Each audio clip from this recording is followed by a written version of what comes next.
Estafadores, los delincuentes más retorcidos. Son encantadores, fríos y calculadores. Traicionan la confianza y destruyen vidas, pero son un completo enigma. Estamos a punto de explorar el misterioso mundo de estos maestros del crimen. Ofreceremos una perspectiva, sin precedentes, del funcionamiento de las mentes complejas de algunos de los estafadores más astutos del mundo. En este programa, profundizaremos en los detalles intrincados e impactantes de los elaborados crímenes de un hombre y descubriremos cómo fue llevado de forma dramática ante la justicia. La historia de Carl Hildebrandt se desarrolla como una novela de suspenso, sobre un hombre que estuvo fugitivo de la justicia durante casi una década. Tras desaparecer y ser dado por muerto después de fingir su suicidio, logró evadir a la policía a ambos lados del Atlántico, hasta que un extraño giro del destino puso al descubierto su ingenioso engaño, al igual que la inquietante y espeluznante verdad que se ocultaba tras su desaparición. En mi opinión, Carl Hildebrandt es un excelente estafador.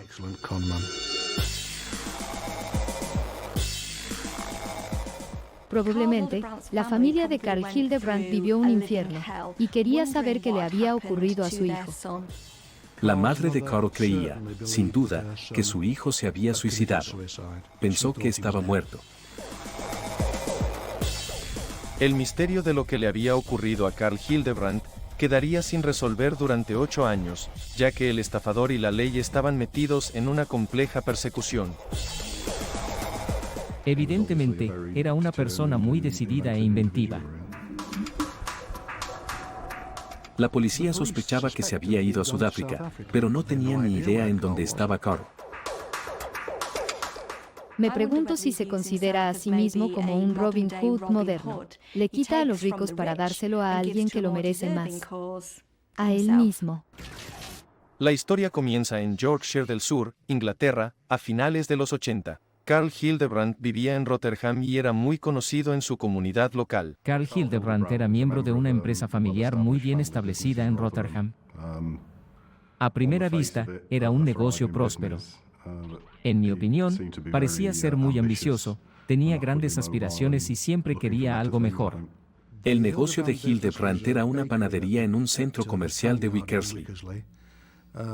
Era una panadería bastante conocida. Tenían 4 o 5 locales en la zona de Rotherham y parecían tener bastante éxito.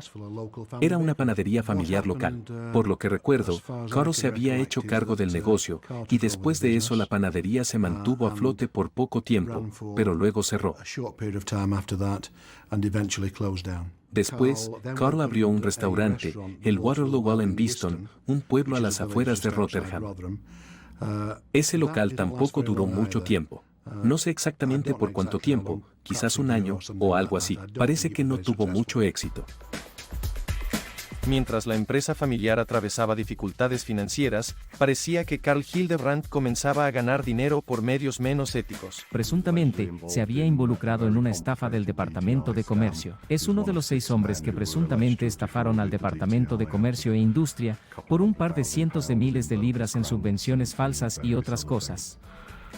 Era algo muy complejo.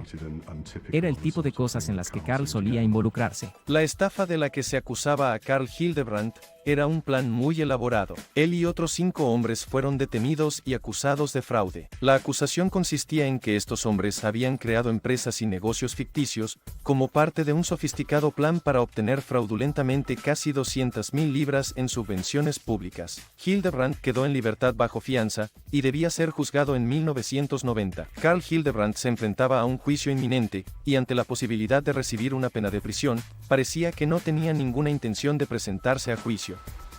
En 1989, salió en libertad bajo fianza. Luego, Carl Hildebrandt y su novia de entonces empezaron a reunir los documentos necesarios para huir del país antes del juicio, en busca de una nueva vida en Sudáfrica. Carl Hildebrandt vendió su Mercedes a una financiera por 28.000 libras, y luego, le alquiló a la financiera el mismo auto. Una de las condiciones del crédito era que el auto no debía salir del Reino Unido. Sin embargo, Carl Hildebrandt no cumplió el acuerdo. Se llevó la ganancia de la venta, y luego robó el auto, y lo llevó a Bélgica. Guardó al auto en un contenedor junto con sus pertenencias personales, en el puerto de Zeebrugge, listo para llevarlo a Sudáfrica. Había completado la primera fase del plan para empezar una nueva vida en el extranjero, pero Hildebrandt y su novia aún necesitaban más dinero en efectivo, y aparentemente, podían conseguir mucho dinero con facilidad. En ese momento, él tenía una novia que trabajaba para una empresa de Rotterdam. Era una distribuidora de mercancías para supermercados.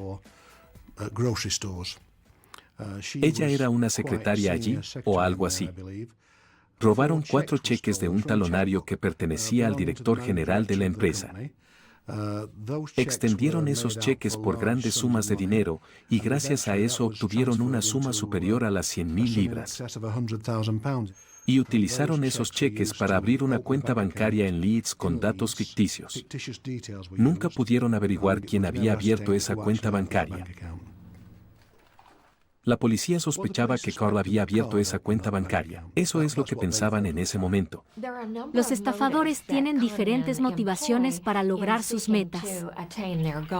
La más común de todas es la ganancia económica. Y esto es lo que vemos más a menudo en los periódicos, cuando le han quitado grandes sumas de dinero a los bancos o a las personas. Otra razón sería que buscan venganza, porque sienten que han sido engañados en la vida y que no han obtenido lo que merecen. Por eso, intentan conseguirlo al estafar a los demás. Creo que todos podemos apreciar el atractivo del dinero rápido y fácil. La gente analiza una serie de decisiones por las que contemplaría cometer una estafa. Piensan si pueden salirse con la suya o no, en lo que pueden perder y en lo que pueden ganar. Al parecer, en la época en la que Carl Hildebrandt inició sus estafas, estaba pasando por algunos problemas económicos. Y eso habría sido un indicio para él de que no tenía mucho que perder, pero sí mucho que ganar. Supongo que cada uno de nosotros tendría que evaluar con su conciencia si son capaces de rechazar un montón de dinero por hacer algo inmoral e ilegal. Es una evaluación que tal vez mucha gente hace todo el tiempo, y al final, no escogen la opción criminal. La mayoría de nosotros no mentimos, porque tenemos miedo a ser descubiertos, humillados o castigados. En cambio, los estafadores no parecen tener ese mismo miedo y ansiedad. Pues, utilizaron ese dinero para comprar una gran cantidad de Krugerrands, que es una moneda de oro sudafricana. Los Krugerrands sudafricanos se acuñaron por primera vez en 1967. Cada moneda está hecha de una onza de oro de 22 quilates. En el mercado actual, una moneda Krugerrand vale unas 360 libras, y se sospecha que Carl Hildebrandt adquirió suficientes como para llevar una vida muy cómoda en Sudáfrica. No he contado cuántas monedas Krugerrand tenía Carl, pero supuestamente tenía 100.000 libras en estas monedas. Están hechas con oro de la mejor calidad y son muy costosas. En la época en la que Carl supuestamente las tenía en su poder, sabemos que cada una valía más de 100 libras. Luego de que la policía fue alertada de los cheques robados y de que habían sido convertidos en Krugerrands, comenzaron a relacionar a Carl Hildebrandt con el delito. Si sus sospechas eran ciertas, el plan de Carl de abandonar el Reino Unido y dirigirse a Sudáfrica tenía fallas. Me informaron que el error de Carl con respecto a estas monedas es que una vez que las compras en este país o en cualquier otro, no puedes llevarlas de vuelta a Sudáfrica como moneda. Tienes que cambiarlos a la moneda sudafricana antes de poder llevártelos. Esto arruinaba su plan, porque tenía que arriesgarse a contrabandear estas monedas por la aduana de Sudáfrica. Lo que habría sido muy difícil, teniendo en cuenta que en la época de la que estamos hablando, Sudáfrica no era un país libre y abierto. La fecha del juicio de Carl Hildebrandt se acercaba rápidamente. Estuvo implicado en otras presuntas estafas financieras, en las que buscaba obtener una gran suma de dinero, con el objetivo de abandonar el país. Se presume que Carl estaba tratando de vender estos Krugerrands. Algunas monedas fueron recuperadas en un bolso, en la parte trasera de un auto, en un garaje de Mexborough. Pocos días antes de que Carl Hildebrandt y su entonces novia huyeran del Reino Unido y volaran a Sudáfrica, la policía entró en acción y los atrapó. Fueron detenidos e interrogados como sospechosos de robo y manipulación de bienes robados.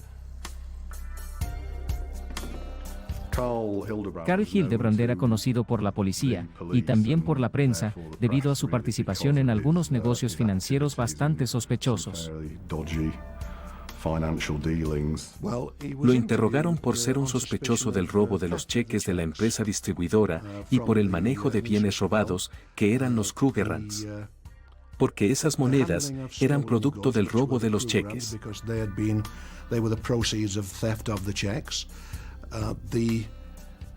El auto fue encontrado en Seabrook, así que también lo interrogaron por el robo de ese auto, ya que el Mercedes era financiado. Y además encontraron documentación que mostraba que tenía una furgoneta de transporte financiada, la cual en realidad había vendido, así que también la recuperaron. Carl Hildebrandt fue detenido y acusado por segunda vez. Ahora se enfrentaba a 2 procesos judiciales, uno por la estafa del Departamento de Comercio y otro por los cheques robados. Las cosas no pintaban bien para Carl Hildebrandt. Tras ser acusada de estos delitos, la novia que Carl tenía en ese momento obtuvo la libertad bajo fianza, y Carl estuvo detenido en el tribunal de Rotterdam. Su familia se ofreció a pagar su fianza a fianzas. El tribunal aceptó las condiciones y le concedieron la libertad bajo fianza con 2 pagos de 50.000 libras. Las condiciones de la libertad bajo fianza eran quedarse en su domicilio y presentarse ante la policía para firmar el libro de fianzas en la comisaría de Rotterdam. Pero nadie podría haber predicho la siguiente jugada de Carl Hildebrandt. Poco después de que su familia pagara la fianza, Carl Hildebrandt ejecutó su plan maestro secreto que dejó a la policía, a su familia y a la comunidad local conmocionada y devastada, creando, de esta manera, un misterio que duró casi una década.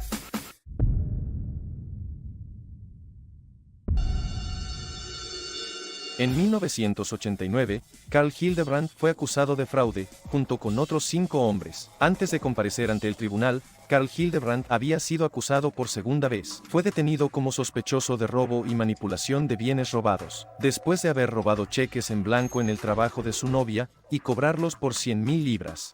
Pensaron que planeaba utilizar el dinero para abandonar el Reino Unido y huir a Sudáfrica. Permaneció detenido hasta que su familia pagó una fianza de 50.000 libras. Tuvo que planear meticulosamente los primeros crímenes de los que es acusado. Abrió una cuenta bancaria falsa, organizó un vuelo y llevó el auto a Seabrook. Todo esto fue planeado de principio a final por Carl. Así que yo diría que, sin duda, era alguien muy brillante y hacía bien su trabajo. En marzo de 1990, pocos días antes de que Carl Hildebrandt fuera juzgado en Yorkshire del Sur, Inglaterra, él sorprendió a su familia y a la comunidad local con una hazaña que se convertiría en un misterio de 10 años. Siguió firmando el libro de fianzas durante un buen tiempo. Pero un día ya no se presentó a firmar el libro. Y la policía de Yorkshire del Sur los buscó por el incumplimiento de las condiciones de libertad bajo fianza. Pasó la fecha de su comparecencia ante el tribunal, en la que se suponía que debía llegar para ingresar a prisión, y emitieron una orden de captura desde el tribunal de Rotterdam por incomparecencia. Carl Hildebrandt había desaparecido. La búsqueda del fugitivo había comenzado, pero 2 días después de su desaparición, la policía recibió una llamada telefónica que reveló un giro inesperado en la historia. Parecía que Hildebrandt no sería juzgado. Al parecer, Carl Hildebrandt había muerto. Nos enteramos de que tenía que comparecer ante el tribunal y que la policía había encontrado su auto en el estuario de Humber. Había alquilado un auto y lo condujo hasta el estuario Humber, con la clara insinuación de que se había suicidado. Con el auto de Carl Hildebrandt sumergido en el peligroso río Humber, en el norte de Inglaterra, la brigada subacuática de la policía de Humberside comenzó a buscar el cuerpo.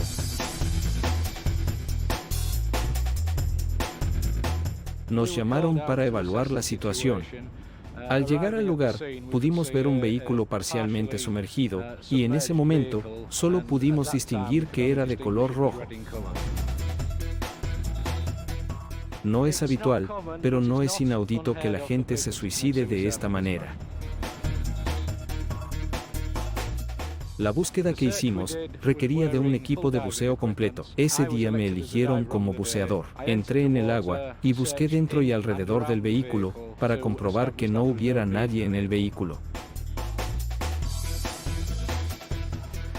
Debido al tipo de agua del río Humber, hay mucho sedimento en la superficie. No hay visibilidad, en absoluto, cuando te sumerges en el río. Así que tuve que moverme alrededor del vehículo, y en este caso, quité la matrícula del auto, y posteriormente regresé a la superficie para poder leerla. Transmití esa información a mis colegas en la orilla del río, y ellos buscaron la matrícula del vehículo en el Sistema Nacional de la Policía.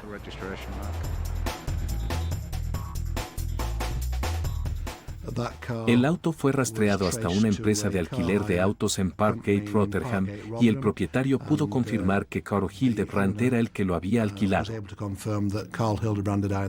La policía había conectado directamente al auto sumergido con Carl Hildebrandt, pero las circunstancias eran misteriosas, y mientras su familia lloraba su muerte, la policía tenía sus sospechas. No encontraron ningún cuerpo en el río, y comenzaron a surgir las dudas de que le había ocurrido en realidad a Carl Hildebrandt. ¿El acusado se había ahogado para evitar el juicio? ¿O tal vez había fingido su muerte? Había ciertos elementos que te recordaban a Reggie Perrin, la serie de televisión, como en la parte en que encuentran ropa a la orilla del río y nunca más vuelven a verlo. Estaba desaparecido, obviamente, pero se le daba por muerto. Parecía más una historia sacada de una novela de suspenso que un caso policial más en Rotterdam. Se pensaba que había intentado engañar a todos, haciéndoles creer que se había suicidado. La policía nunca lo creyó, pero la madre de Carl sí. Bueno, pocas cosas en la vida son tan dolorosas como perder un hijo. Y que una persona pueda tener ese nivel de descuido por los sentimientos de alguien que la crió es inconcebible para la mayoría de nosotros en la sociedad. Probablemente la familia de Carl Hildebrandt vivió un infierno al no saber qué le había ocurrido a su hijo. Ella creía que se había suicidado al ahogarse en el río Humber. De hecho, ella culpó a la policía por ello, y estaba bastante disgustada. Seguro tenían miles de preguntas sin respuesta. Es muy probable que ahora pasaría su vida con miles de preguntas. Y de mirar a toda la gente por la calle. Y si encuentra a su hijo en la calle, ¿dónde está? ¿Acaso le sucedió algo terrible? Si no tienes un cuerpo, y no tienes las respuestas a esas preguntas, no tienes un cierre. Es muy difícil para la gente poder seguir adelante y avanzar en sus vidas. Lo que sabemos sobre el duelo es que es más fácil resolverlo si tienes el ritual, el funeral. Es la oportunidad de decir adiós.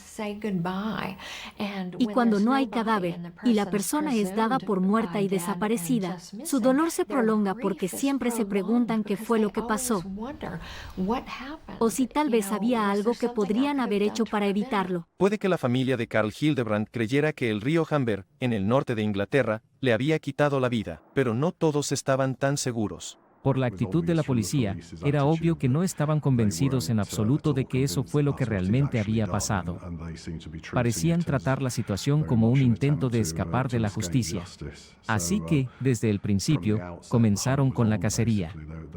Buscaban a un Carl Hildebrandt que sí estaba vivo. Las acciones de Carl Hildebrandt, al fingir su propia muerte, me parecen las acciones de un hombre desesperado. Un hombre en un estado de pánico, y que solo está pensando en sí mismo y en lograr un buen escape. Hace falta un cierto tipo de personalidad para ser capaz de cortar relaciones y alejarse de los amigos y la familia, para empezar de cero bajo una nueva identidad.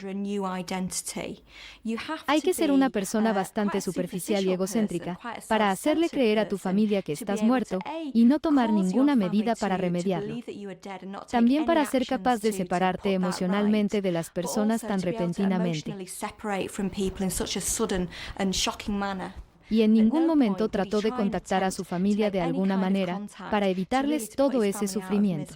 Por supuesto que la investigación policial no podía avanzar más hasta que encontraran a Carl, porque ya habían reunido todas las pruebas que necesitaban para acusarlo. No podían hacer otra cosa más que esperar.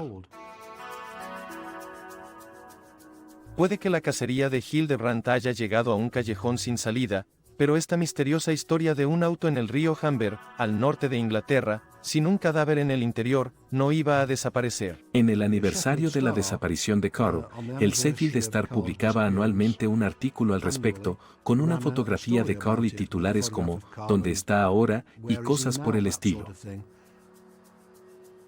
Era porque la policía nunca había cerrado el caso y estaban en una búsqueda activa. Y también habían surgido varios rumores.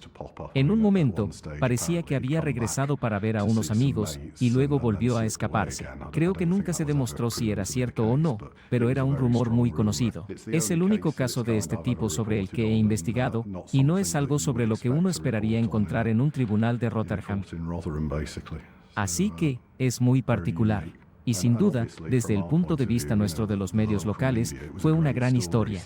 Es por eso que queríamos que continuara.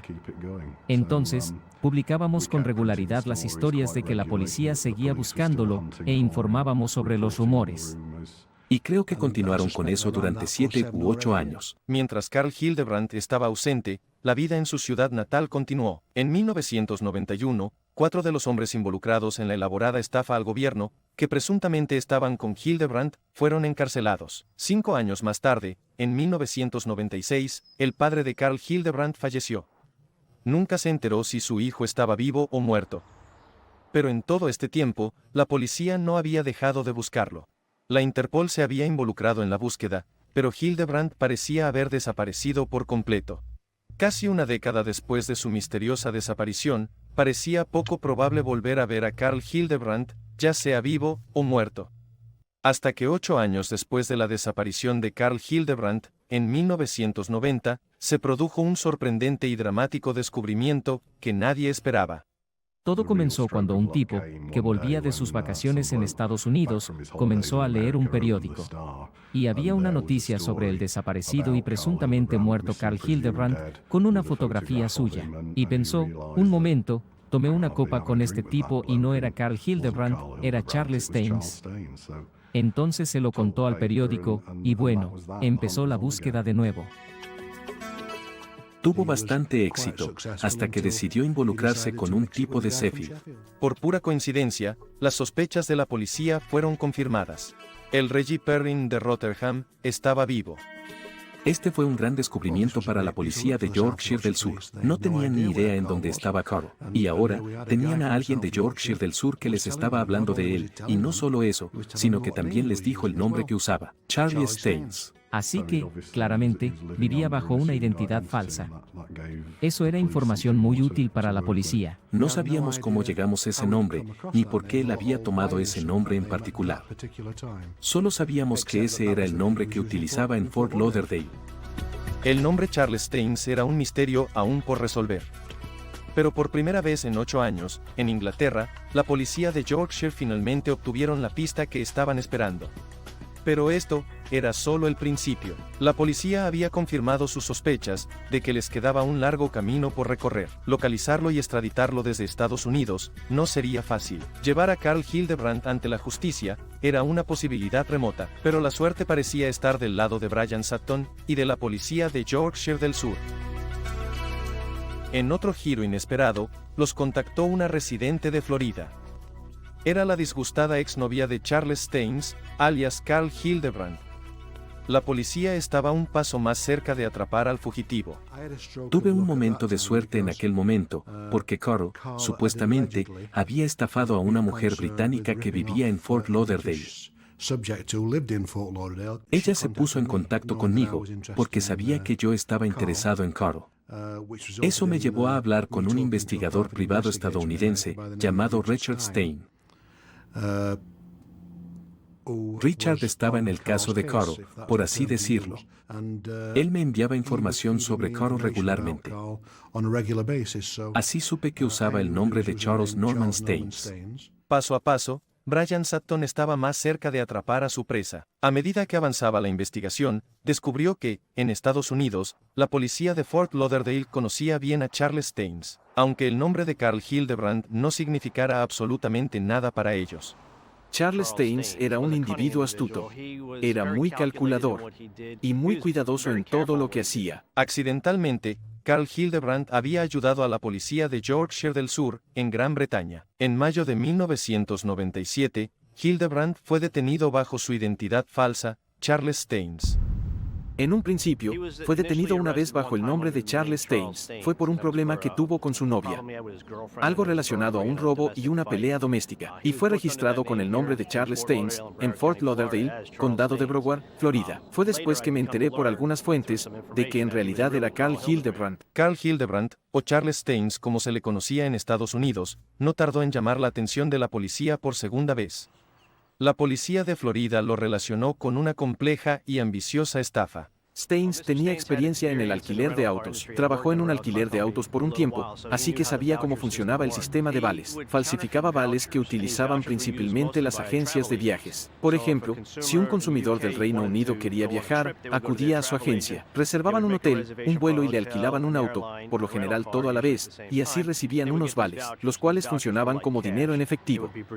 Si los presentaba en el mostrador de un alquiler de autos de aquí, le entregaban uno. Entonces lo que hizo fue crear una ventaja para los consumidores de allá. Falsificaba los vales y publicaba en el periódico local de allá una tarifa con descuento para alquilar autos. Entonces, los consumidores compraban esos vales y los usaban aquí, pero él se quedaba con el efectivo. Un consumidor entregaba el vale, le daban un auto, lo usaba por una semana o 10 días y volvía a su casa. Las empresas de alquileres de autos nunca se daban cuenta enseguida.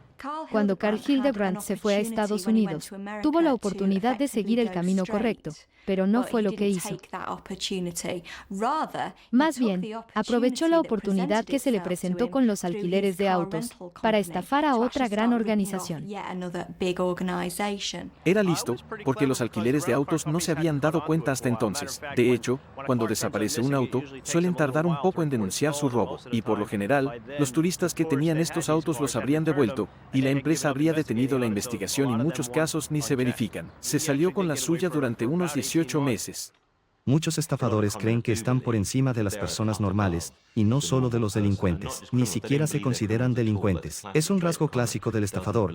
No cree que es realmente un delincuente, porque no considera que lo que hace sea un crimen. Simplemente, cree que es más inteligente que los demás. Y no lo describirían como aprovecharse de los demás. Dirían que son más inteligentes que el resto, y si los demás no lo son, eso no es su problema. Debe haber algo intrínseco en la personalidad de este hombre para que le parezca que está bien hacer esto. Obviamente, no cree que es moralmente incorrecto. Sabe que es legalmente inaceptable, pero no tiene problema en hacerlo. Me pregunto si se ve a sí mismo como un Robin Hood moderno. Les quita a los ricos para dárselo a alguien que lo merece más, a él mismo. Iba a aprovechar el dinero. A Hildebrandt le gustaba tener una vida social activa. Le gustaba frecuentar discotecas.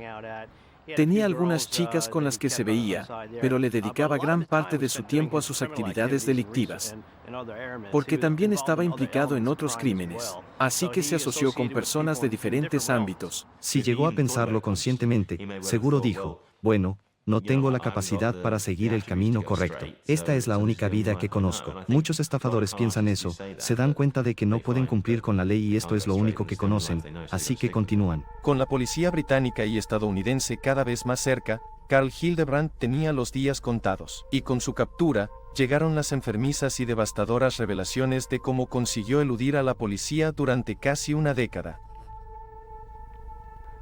Las respuestas se encontraban en un cementerio.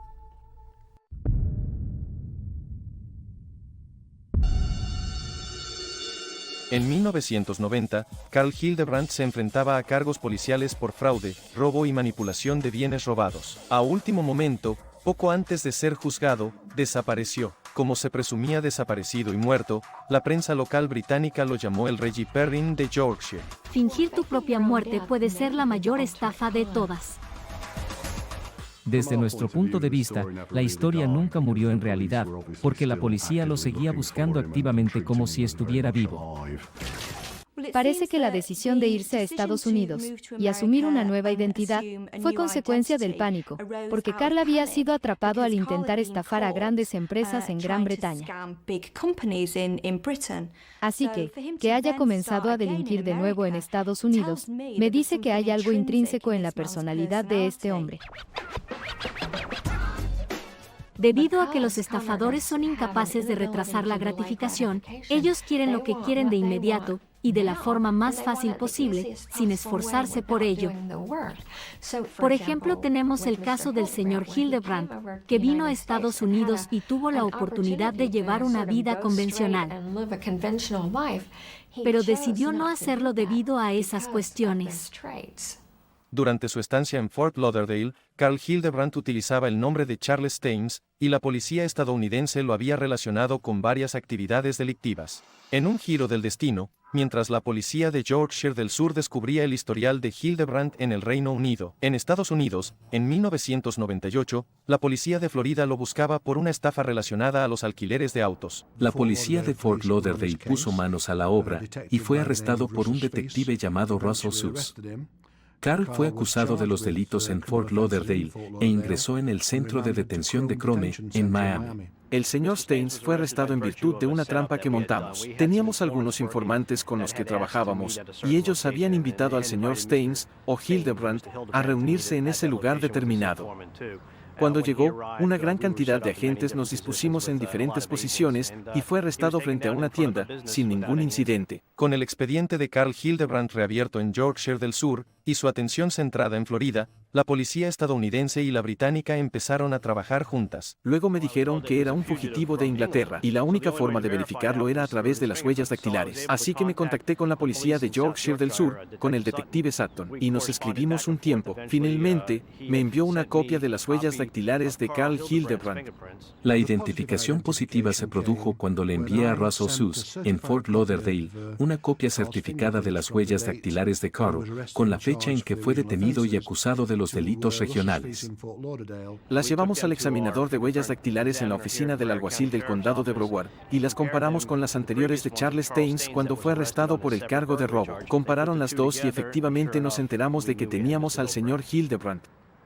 El señor Brian Sutton parecía muy emocionado al saber que por fin había encontrado a la persona que buscaba desde hacía tanto tiempo, y estaba muy dispuesto a brindarme cualquier información o ayuda que necesitara para garantizar esta captura y así poder atrapar al fugitivo. Ahora, los dos países habían resuelto el misterio, y era hora de que Carl Hildebrandt se diera cuenta de lo sucedido.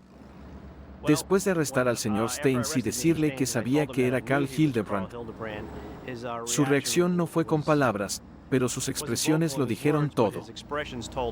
Simplemente, bajó la cabeza y cerró los ojos, y pude ver en su rostro que sabía que todo había terminado. A menudo, los estafadores se sienten superiores, y esos sentimientos de superioridad pueden aumentar cuanto más tiempo sean capaces de llevar a cabo su estafa. Por eso, cuando los atrapan puede ser una experiencia muy fuerte, porque habían asumido una nueva identidad y pensaban que estaban prácticamente a salvo. La persecución terminó con Hildebrandt tras las rejas en Estados Unidos. Sin embargo, quedaba una última pieza del rompecabezas por resolver. ¿Dónde encontró Carl Hildebrandt la identidad de Charles Staines? Una identidad que lo había mantenido a salvo de las exhaustivas búsquedas de la policía británica y de la Interpol. En ese momento, no significaba nada, solo que estaba usando otro nombre. Pude conseguir la fecha de nacimiento que usaba. Y gracias a eso, pudimos averiguar que Charles Norman Staines había sido un niño que nació tal vez en Ferriby del Norte, en Humberside, y que había muerto a los 5 años, cuando se ahogó en el río Humber. Carl simplemente había tomado su nombre.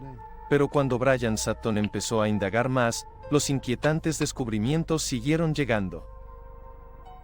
Lo que descubrimos fue que Carl estaba en posesión de 2 pasaportes, porque había utilizado otro, el de Dean Anthony Perry, para viajar a Guyana en Sudamérica. Además, descubrimos que este joven Perry también había muerto en Humberside más o menos al mismo tiempo. Y fue claro que tal vez había ido a un cementerio y había encontrado las tumbas de 2 chicos que tendrían más o menos la misma edad que él. Luego obtuvo los certificados de nacimiento y finalmente los pasaportes. Fue así de simple. La idea de tomar la identidad de un niño de una lápida me recuerda directamente a El Día del Chacal, así que es muy posible que sacara esa idea de un libro que pudiera tener en su mesa de noche. Este no era un genio criminal en acción. Este era un hombre desesperado. Después fuimos a la oficina de pasaportes de Peterborough, donde encontramos la solicitud original del pasaporte de la persona que asumió el nombre de Charles Norman Staines. Y en la fotografía del pasaporte estaba Carl. En el momento en que Carl Hildebrandt robó la identidad del niño fallecido, no estaba pensando en el impacto que ello tendría sobre los padres del niño.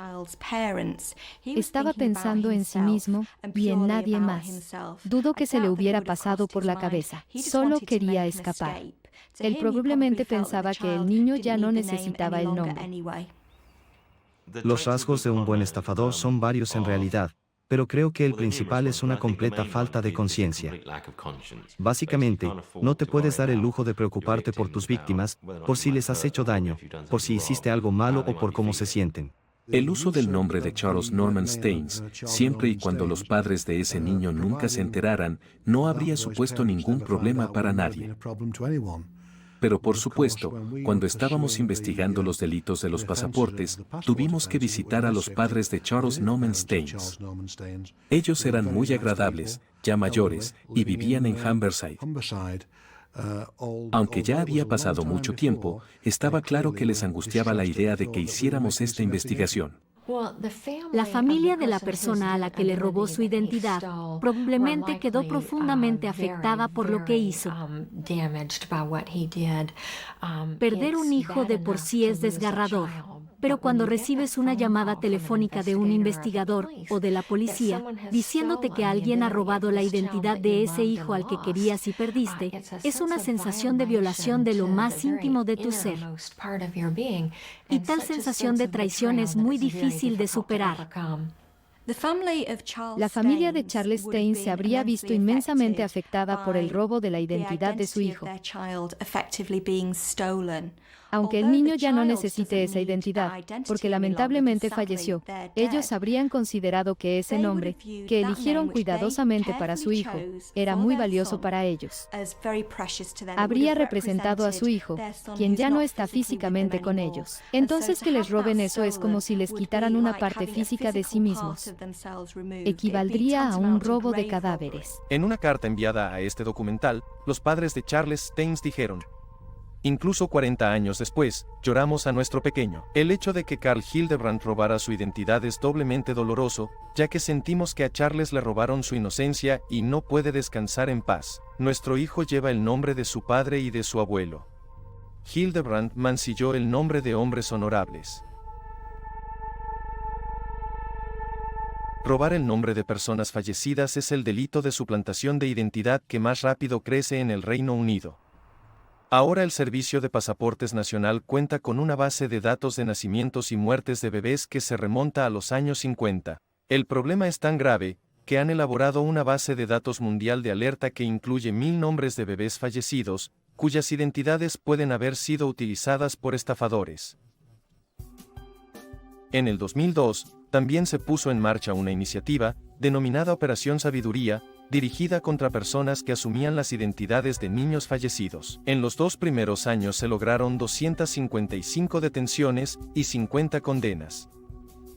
El Ministerio del Interior también ha presentado un nuevo sistema, en el que las 600.000 personas que anualmente solicitan pasaportes para adultos por primera vez, tienen que atender a una entrevista en persona. Este proceso afectará a cualquier persona que renueve un pasaporte perdido, robado o caducado a partir de 2009. Lo que hará mucho más difícil que la gente inflija la angustia y el sufrimiento que Carl Hildebrandt le causó a la familia Staines. Lo que sí sabemos es que estos pasaportes, los 2 pasaportes que obtuvo Carl Hildebrandt, se solicitaron y obtuvieron durante el periodo en que firmaba el libro de fianzas en la comisaría de Rotherham. Su plan era fugarse mientras estaba en libertad bajo fianza. Seguro fue un proceso rápido. Sé por experiencia que puedes rellenar la solicitud y presentarte en la oficina de pasaportes de Peterborough. Y siempre que tengas el dinero y estés dispuesto a esperar, te expedirán el pasaporte ahí mismo. En 1999, por fin se resolvió el antiguo misterio de la identidad y el paradero de Carl Hildebrandt. Pero con Carl Hildebrandt bajo custodia estadounidense, por la estafa del alquiler de autos en Fort Lauderdale, ahora la policía tenía que averiguar cómo llevarlo a suelo británico, para que se enfrentara a los cargos de los que había huido casi 10 años atrás.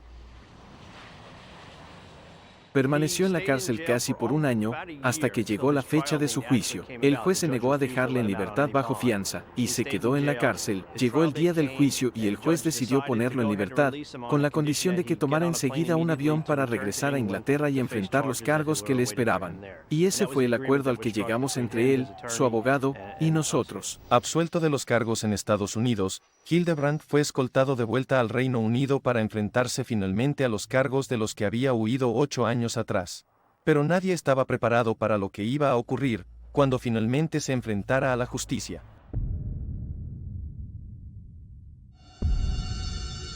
La historia de Carl Hildebrandt parece una película. Fingió su propia muerte y luego robó la identidad de un niño fallecido, para evitar ser juzgado en 1990 por cargos de manipulación de bienes robados y fraude. Tras desaparecer y ser dado por muerto, Carl Hildebrandt huyó del Reino Unido e inició una vida secreta en el extranjero. Es posible que Carl ya se hubiera ido cuando la policía encontró el auto en el río Humber. No estamos seguros porque no tenemos registros de dónde salió ni a dónde fue, pero es probable que ya se hubiera ido. Casi 10 años después de su misteriosa desaparición, la policía lo encontró finalmente en Estados Unidos. Carl Hildebrandt utilizaba el nombre de Charles Staines, pero a pesar del intricado plan para escapar de la justicia en el Reino Unido, al otro lado del mundo, el Reggie Perrin de Rotherham seguía metiéndose en problemas con la policía. Si el señor Staines no se hubiera involucrado en actividades delictivas al llegar a Estados Unidos, es muy probable que nunca lo hubieran detenido. Si se hubiera comportado de forma educada y profesional, y hubiera hecho algo constructivo y real, quizá hoy seguiría paseando por las calles de Estados Unidos como el señor Charles Staines. Decían que había sido arrestado en primer lugar por un delito automovilístico. Le pagaron la fianza y había vuelto a huir. Al final, fue detenido por la policía de Fort Lauderdale, por un detective de allí llamado Russell Seuss, quien lo perseguía por delitos relacionados con autos. ¿Estaba sorprendido de que lo buscaran en el Reino Unido? La verdad es que no, porque he escuchado muchas historias en mis 27 años en la policía, pero fue increíble haber sido parte de un caso como este, y fue bastante intrigante una vez que me enteré de los detalles de lo que había ocurrido, y pensé, bueno, este va a ser un caso interesante para trabajar, y resultó que lo era. El juez determinó y acordó con su abogado y nuestro fiscal que sería puesto en libertad, pero solo para volar de regreso a Inglaterra y enfrentarse a los cargos que tenía pendientes allí. Gracias a la colaboración entre el Reino Unido y Estados Unidos, en agosto de 1999, tanto trabajo finalmente dio sus frutos. Ya había cumplido unos 12 meses de prisión preventiva. Cumplió su condena y fue trasladado en avión de vuelta al aeropuerto de Manchester por 2 oficiales del centro de detención de Crome.